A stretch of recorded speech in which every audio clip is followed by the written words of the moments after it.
What is going on, guys? Welcome back to Tactical Foul. I told you guys we'd be back with an episode sooner rather than later, and you guys didn't believe me, and here I am with my good friend, Kevin. How are you doing today? Man, I'm doing good.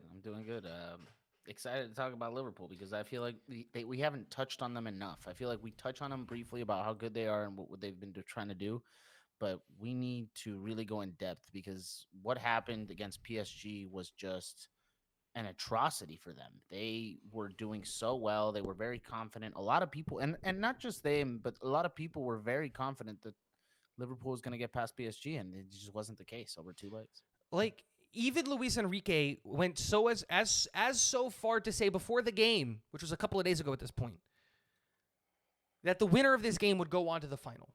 That's what he said. Right? And I think that's a bold claim, but dude, at the beginning of the year, with how high Liverpool were flying in the Premier League and how high they were flying in the Champions League, let's not forget that they went undefeated in the Champions League, except for the one game where they played the children, right? Which was the last game because they didn't need to win that game to hold first. Like, Liverpool all year, I believe, have lost 3 games.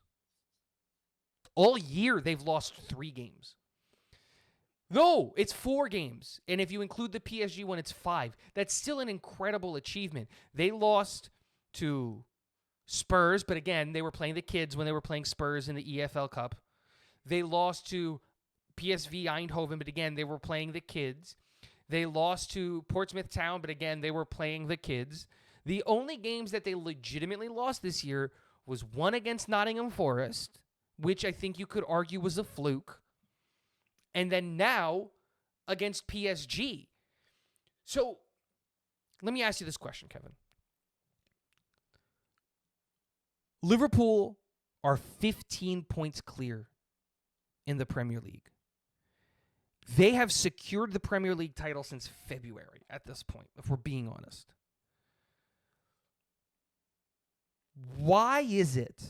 What happened? And specifically with Liverpool, I don't want to talk about PSG and how well they played, but just Liverpool. What is it about slot system or Liverpool's team?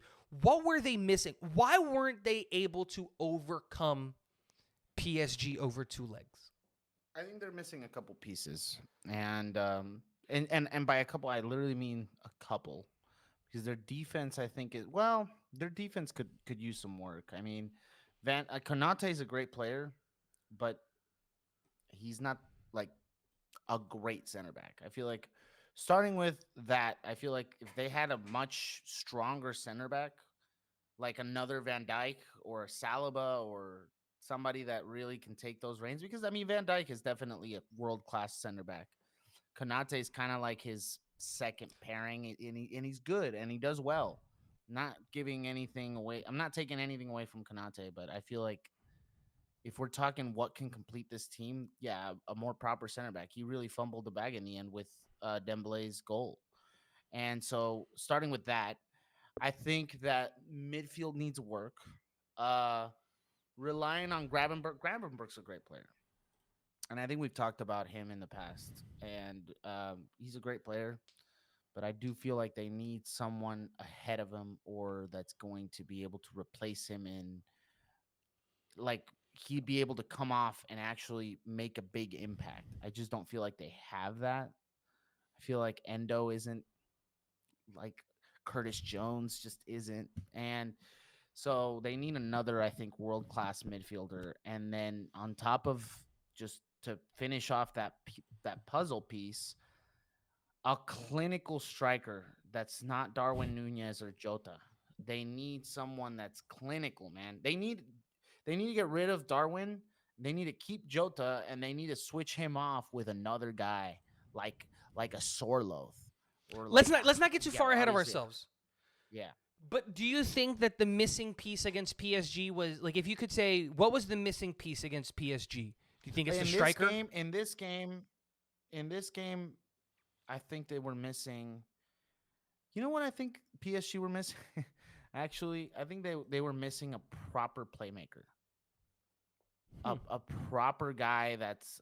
I think they yes, a playmaker and a striker, a really good playmaker and a striker. I think they were missing. See, I think that when I look at this Liverpool team, I think the mistake that Arne Slot made and the mistake that Liverpool made was keeping this team 100% intact from last year to this year. And because I know that the tactic works and I know that the players there work. And I actually think that they are full of talent. I think what borderline blasphemy, honestly, what I think about what you were saying about Kanate. I think Kanate is phenomenal. I do think that he did fumble the bag. The reason that they lost was because of Konate's mistake. But I also think that the reason that they lost is because they don't have a clinical finisher. Like they don't have someone up top as a focal point of their attack that is good enough in front of net. Like I like Diego Jota like as a person and as a human and as a super sub, I think he's phenomenal. But Darwin Nunez, and I said this last year, and you yelled at me for it, but I said it last year, and I said Darwin Nunez is not good enough to be the striker for Liverpool. He's just not. And they've been doing a lot of things where they're playing wingers up there as a striker. Like they've had situations where they put like Gakpo at left wing and then they'll put Luis Diaz as a striker, and it just doesn't work. It's just not the right way to go about it. I think ultimately if they would have had a clinical striker, if someone who can actually finish in front of net, I think they would have beat PSG. And like the biggest problem is now it's too late. Now it's too late. Because moving on to the next thing that we need to talk about, because it's so huge on this idea and this conversation of how do you fix Liverpool? Virgil van Dijk, who has refound himself under Slot, is leaving, or his contract expires. Mohamed Salah, who Same is deal. on his way to win a Ballon d'Or, is leaving, or his contract expires. Do you think he still wins the Ballon d'Or after this? We'll have to see. Again, it depends on who wins the Champions League. We'll see. Because, like, there is a conversation, but, like, the amount of goal contributions that he has is absolutely out of this world. But, like, a round of 16 exit, that's not good. That's not good. It's just not. And so, and with the final piece, Trent Alexander-Arnold, from a report I saw yesterday, and again, I'm a Real Madrid fan, so I'm like happy about this, but like it says that he is 90% out, 10% he stays. So if you're looking at that, are you trying to keep them? Are you ready to let them go? And are you just trying to replace them? What do you think their strategy has to be with these three players? Because, like, that's a big deal. That is a big chunk of their defense and their possession stats. And I dude, think it's when it comes 40 to it's it, 40 goals that's just disappearing. to me, 50 goals, I'm sorry, that's just disappearing. yeah, I mean it's a lot. They lose a lot with Salah, but I think they lose more losing Van Dijk and losing Alexander Arnold because center backs are just, especially of that quality that he has, are very hard to come by. Wingers, I feel like there's a lot of wingers right now that they can go out and get and buy. Now, they're not going to replace Salah in that way, but I do feel like Salah's getting older. You know, Mm-hmm. this was the season to do it. He couldn't do it. No, or not that he couldn't do it, but it didn't happen. And it's just one of those things of like I don't think that it's a bad move to like sell out. Well, the worst part about it is Salah's like their best player right now, and they're gonna lose him for free, Mm-hmm. and so that's unfortunate. I would push to try to keep Van Dyke because Van Dyke has a lot of game left in him, in my opinion. Even though he's 33, I think for center backs they can go a little longer and they can play well. Mm-hmm. But I think looking at this, they definitely have to try their best to keep Alexander on Arnold, even though they probably won't. But if I were Liverpool, I would really push to try to keep him. I would just try to do whatever it takes to make him happy. He's a great player. He's a player that needs to stay. He's the face of Liverpool. He's Liverpudlian on top of all of that, and be a player that they need to try to push to keep. But they need to also try to push to either keep Van Dijk or Salah, whoever Arne Slot sees better going forward. Now, not to say that they're not all three going to leave, and that's going to be a tough one. And I if they do all leave, Arne Slot War is going to have to find a way to reconstruct this team because those are those are the three key main players for pieces. this team. I think you're right. I think Trent's going to Real Madrid. I think that's done. I think that now that they're out of the Champions League, I think you give it a few weeks that announcement comes out. Because remember, he can sign a contract right now with any team that he wants. And I think that Salah is upset that they haven't offered him a new contract at this point. Because I saw a report recently that came out that Mohamed Salah's agents called Barcelona to try to offer him, like saying like, "Hey, I'd like to go to Barcelona." Um, so he's already looking for a way out, and there's already a Saudi offer on the table for Mohamed Salah, which we've known for a while now. But I think the piece that you can't lose this year for them, if they want to really run this back, is Virgil van Dijk. Because I don't think you're going to replace Virgil van Dijk all that easily. I think you can. I think that you can replace the level of Trent Alexander-Arnold more easily than you can replace Virgil van Dijk and his defensive work. And I think that the 50 goals that that Mohamed Salah provides, you can replace more easily than what defensively what Van Dijk provides, which gets us to, I think, this final piece, which is, if you were to go and say you're the sporting director of Liverpool, who are the three players outside of keeping Van Dijk? Let's say they keep Van Dijk, because I think that's realistic. I think that's going to happen. Who are the three players that you're going out there and you're saying, all right, these are the three players that we can get.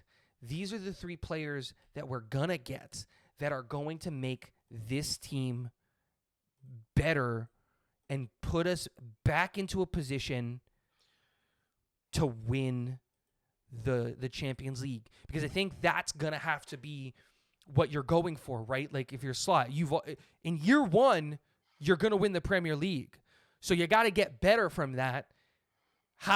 What are the three moves that you think? I think they need to go out and get I'm gonna retract what I said earlier. I think Gravenberch and McAllister are great midfielders that I would just try to push to just try to stay in the starting and keep. But what I think that Liverpool need is a proper number 10. A Really, proper I really playmaker. like Soboslai. I think He's Soboslai good, does but that he's so not good at that. but he's not like but they need somebody better, man. If they really want to compete, they need somebody better. He's good, not to say he's not good, but first of all, I don't see him that much in that position. Like he does well, but I think that he'd be better where McAllister's at, or even where Gravenberch is at some points. So you would They push him need that down the guy. lineup, Yeah, so to they fit a need new the 10. guy that's like breaking lines and making assists, and then coming to the next point, they need a clinical striker, and then he needs to switch off with Jota, and they can play two different systems, having Jota as like a player that falls in deep, kind of like what Atletico Madrid are doing with Julian Alvarez. They could do that with Jota, or they could do that. And have a guy like Sorloth. I think Sorloth would be good for this team. I think Sorloth would be very. So you would say go out Um, and get Sorloth? Is that one of I the players that you think they should go get? And the thing is, Sorloth, I think Sorloth has quality to be in first team, to have first team football, and he's not getting it at Atletico Madrid. Mm-hmm. So I think Liverpool should go out and get a player like him for sure, and then a proper 10. Now, who that proper 10 is, that's hard. It's hard to find that guy that's gonna do that. But but that's what I think they need. I think they need someone So that so can do so that. let's just go one at a time. You say one, I'll say one. So first player, let's say you're gonna get is a striker. You think that Sorloth is a player that they should target. Yes, I think he'd be well, and he compete very well against City with Holland. He's literally Holland's like carbon copy. I think So I think, yeah, I think that's a really interesting conversation. Obviously, I think that if you're Liverpool, I think that you can maybe swing bigger. I think you can like swing for the fences. You're the best, like you're one of the best teams in Europe. You're just gonna have a who do Premier you League, go for? so I think that you can swing a little bit bigger. And I'm just gonna throw out some names. These are not. I have a guy that I think that they should go after because, and we'll get there. But like, I think Victor Osimhen is Georges? out there and he's available. I think you can go get Victor Osimhen. I think Victor Georgiesh is out there and he's available, and I think you could go get him. I think that if Newcastle fail to get a Champions League spot, I know it will cost an arm and a leg, but I think Alexander Isak is a guy that you can go get. But if we're being just, let's be real.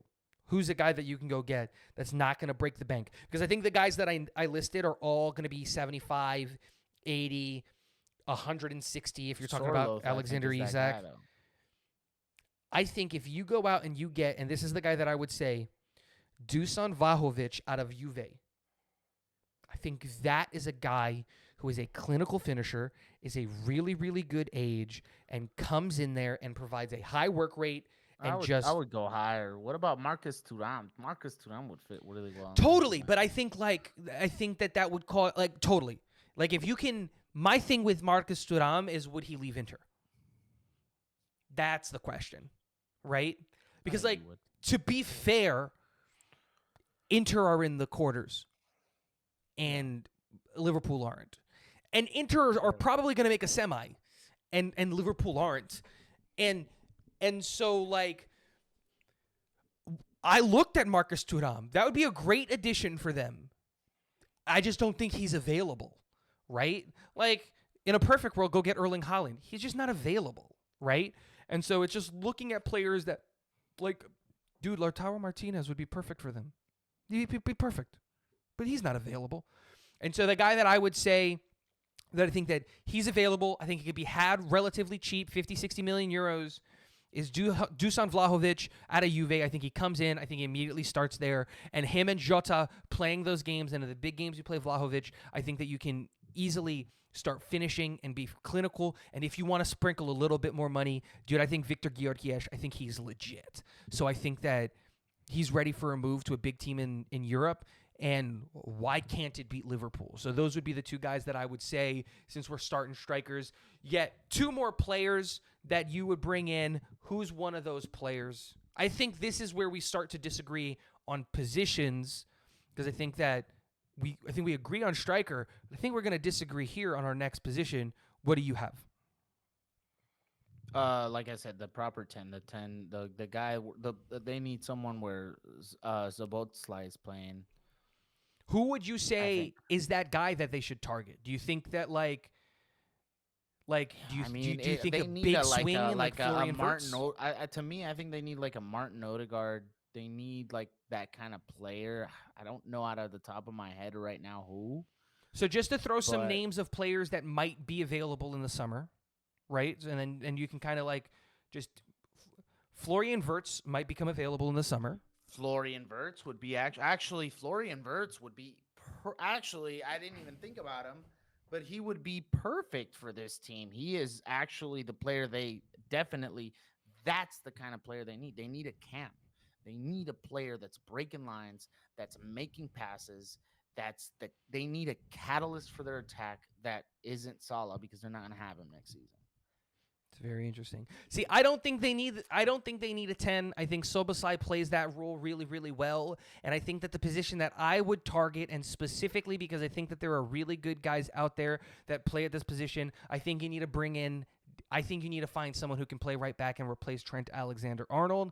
And I think that there are I two think you need to names. try to keep Trent Alexander-Arnold. He's not staying, but like when he's gone, you got to do something to replace him because like Right. I just don't necessarily think Connor Bradley is ready to take on that role full time. And so with that being said, there are two names out there that I look at that I go, dude, if you can make this happen, there's one name that I go, if you can make this happen, your team is infinitely better. And then there are two names that like I know are going to be available, and if you make it happen, your team is going to be better. So the first one, and I know you're not going to like me for this one, but if you can make this move happen, I think they get better, and I think it's Jules Koundé. I think that he could be had for about 60 million euros, and there's already rumblings of like he's late to meetings and blah, blah, blah, blah, blah. Now, if Barcelona do the smart thing, which they will, and they don't let him go because he's a really, really, really, really good right back, I think where they can pivot is, ironically, Florian Wirtz's teammate. I think Frimpong would be a great addition for Liverpool because Frimpong provides so much. I think Frimpong would actually be the guy they would choose. I don't I think agree. they'd choose Jules No, I'm just saying. I think because if you're going for talent level, right? I think like Trent is the best right back in the world right now. There is an argument to be had that Jules Koundé is the second best right back in the world. And so, like, that would be like a downgrade, but not really in that sense. So that's why I brought his name up. And because there are some rumblings that there are some unhappiness there.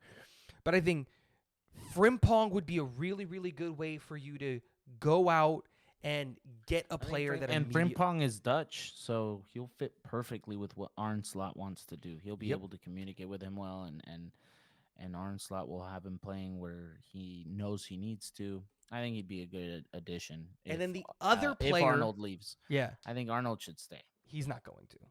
I think the other player, and I think this would be really, really inexpensive, but he provides depth across that back line, is Dej Spence, the fullback out of Spurs. He hasn't been getting a ton of minutes at Spurs, but when he got minutes this year, What about he's Pedro been Porro? well, because I don't think Porro spent like they're not going to sell Pedro Porro. That's the thing. Got to find a player that the team is willing to get rid of. I don't think Spurs would get rid of Porro. Porro's one of their best players. Now, if you can get Porro, go get Pedro Porro, obviously. But I think that Dej Spence can be had for like 10 million euros, if that. And I think he immediately comes in and plays extremely well at that right back spot for them. And he can play left back, and he can play further up the pitch, which is kind of what you see that Slot wants to do. So those are the names that I would target specifically at the right back spot. I think Frimpong, though, is the perfect target. He wants out of Leverkusen. He can be had. Go get him. And then last player for you, if they could get one player, what position, what player is it going to be?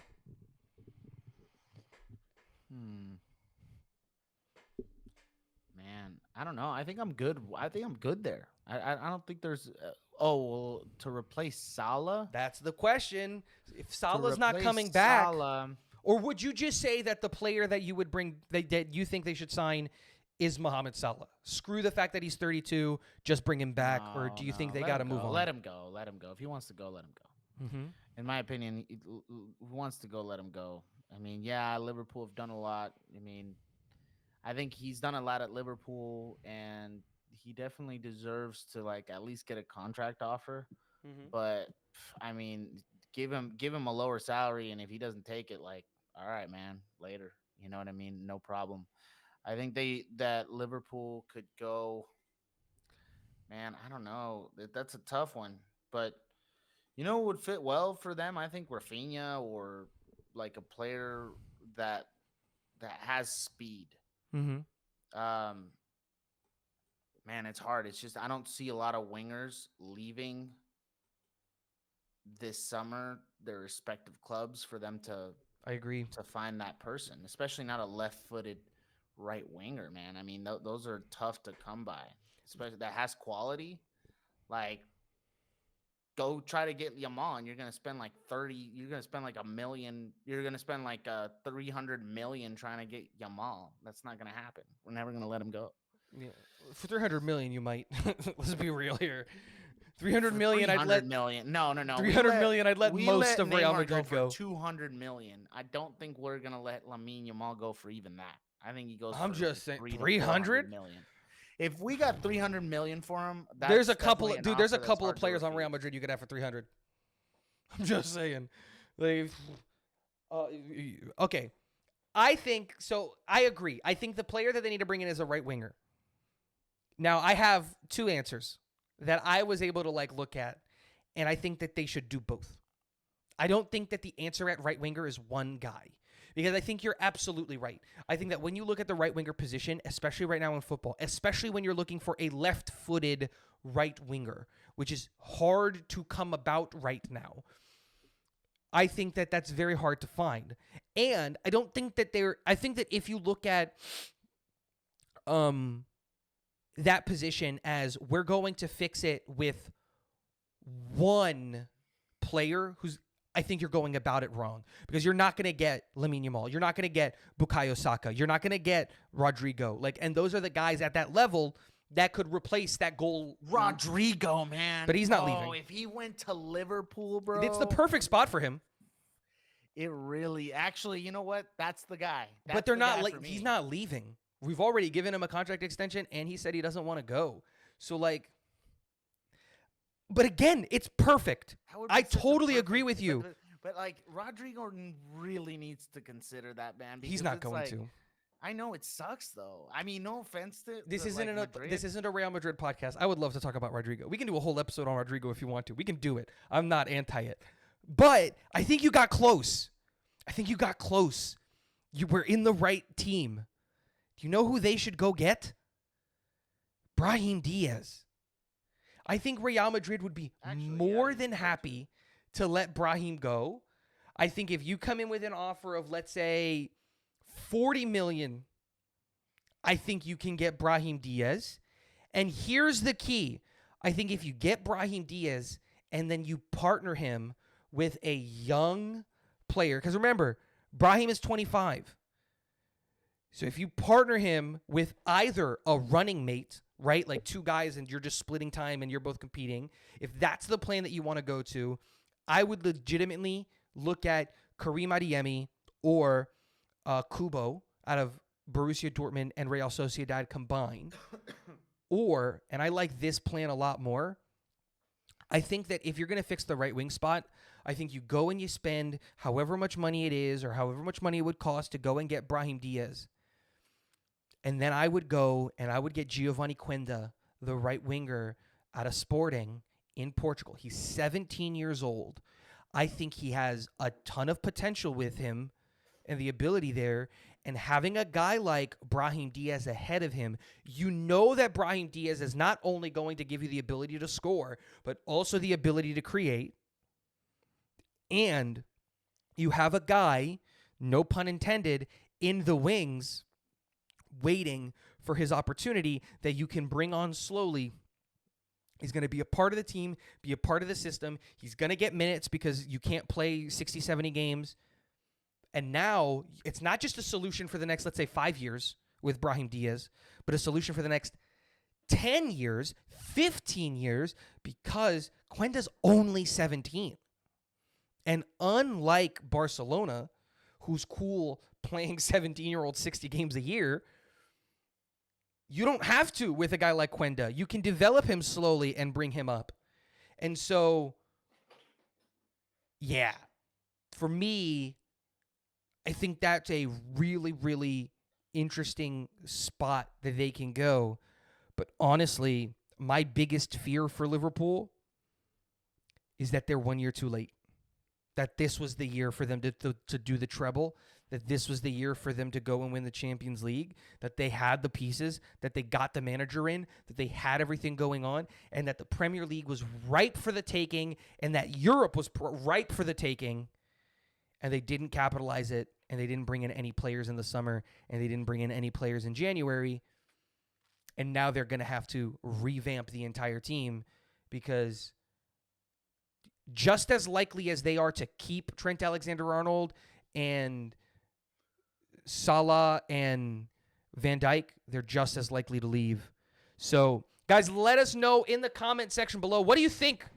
How would you fix Liverpool? Liverpool fans, who do you think your team should target? Do you want to take big swings? Do you want to go about it measured and calculated? How much do you guys get for selling Darwin Núñez to Saudi Arabia in the summer? Let us know all of that and more in the comment section below. Thank you so much for hanging out with me and my good friend Kevin. Kevin, any last words? Liverpool need to get rid of Darwin Núñez after that penalty miss. You know Thank what? you guys. That's the Same perfect thing. thing to end on it. Liverpool, get rid of Darwin Núñez. Don't forget to hit the like button on the way out. Thank you so much for hanging out. Get on out of here.